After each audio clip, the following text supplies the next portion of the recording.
शान्ताकारं भुजगशयनं पद्मनाभं सुरेशं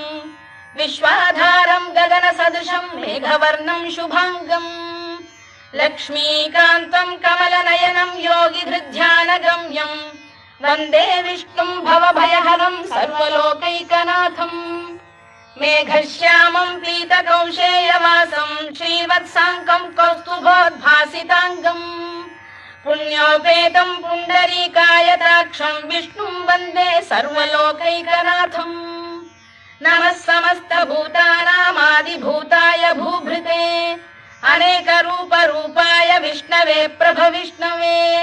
सशङ्खचक्रं सकिरीटकुण्डलं सपीतवस्त्रं सरसीरुहेक्षणं सहारवक्षस्थलशोभिकौस्तुभं नमामि विष्णुं शिरसा चतुर्भुजं छायायां पारिजातस्य हेमसिंहासनोपरि आसीनम